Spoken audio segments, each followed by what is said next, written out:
Early in the morning of May 20th, they arrived at Bluegrass Airport mostly as strangers. But as the patriotic notes filled the air, America, America, God shed His grace on thee, and the thank yous began. I know I speak for everyone here when I say thank you. And the bagpipes played. Each of the veterans on the University of Kentucky honor flight began to realize their common bond as they relished the moment.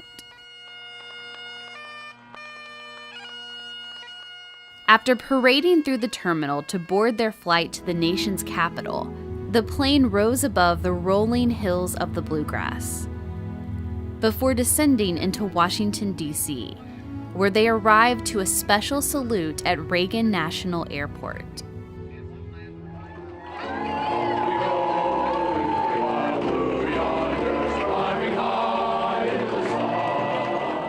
There, people they didn't know welcomed them like family. World War II, how young is this young man? He's only 94. Making their way through the airport, you could hear one phrase over and over again. Thank you, thank you. Thank you. Thank you for taking away from me. Thank you for your service. That became a common theme as the veterans loaded up onto special buses to travel through the streets of D.C., taking in the memorials and monuments. Memories started flooding back at the Iwo Jima Memorial. I quit school. Did you? Yeah, and went in the Navy when I was 17. Long-lost friends found each other. Let me give you a hug, fella. And as they made their way to the Women's War Memorial, others recalled the past with new friends. Yeah, we had to have ours good shine. And they came through, and if they couldn't see their face and the toes of your shoes, you got to stomp. As the group traveled to Arlington National Cemetery for the changing of the guard,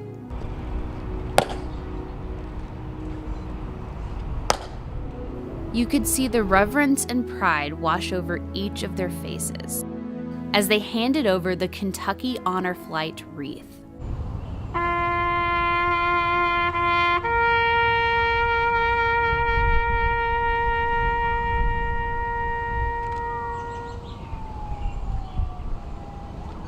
Order! Up! At the World War II Memorial, our Kentucky veterans became instant celebrities. Thank you for your service. An experience veterans and guardians alike say they will always treasure. I really enjoyed the trip so far. I'm kind of amazed at the reception that we got at the airport. I told my wife on the phone, and she didn't believe there would be that many people. I've really enjoyed it. Oh, been great. I tried to make this trip several years ago, and some health problems prevented me. And this might be the last chance I get. Getting pretty old. You know, what his generation did for this country, we wouldn't be here today. It's a great day to spend, reflect back. As the group reflected and remembered, they made new memories too, as a surprise crowd of University of Kentucky alumni and friends cheered their arrival at the Lincoln Memorial, which was a fitting place for a short Kentucky cheer.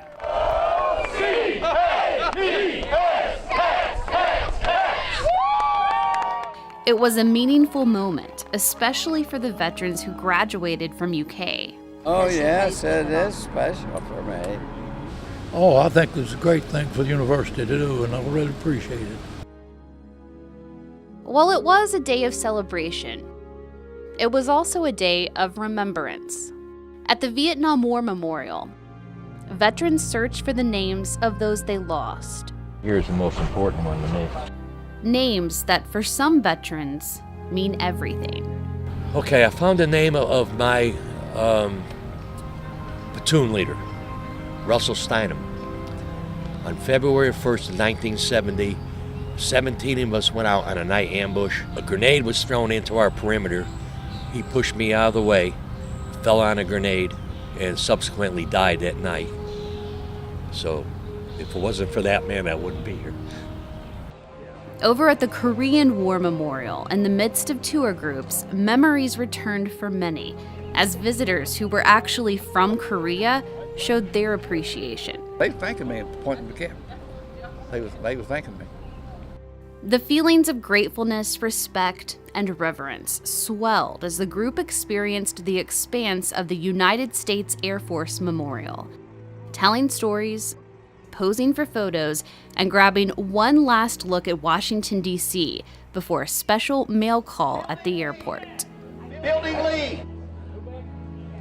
Each veteran received cards and letters of support, giving members of the group a moment to reflect on the day. For John Lowry, the day was even more special because he experienced it with a fellow veteran who happens to be his father. Oh, it's fantastic. Because he's a World War II, Korea, and Vietnam vet. So it's been amazing being with him. I have enjoyed my day very much. Thank you. But it wasn't over. At around 2:45 a.m., after a diversion and delays, a crowd of supporters finally welcomed them home.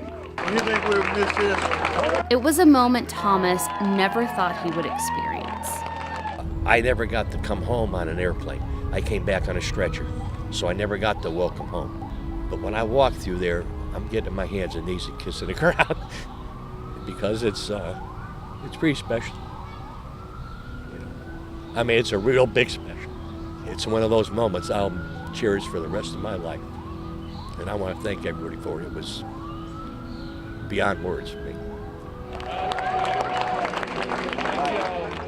A new memory, marking the sacrifice they made for each other, for our country, and for us.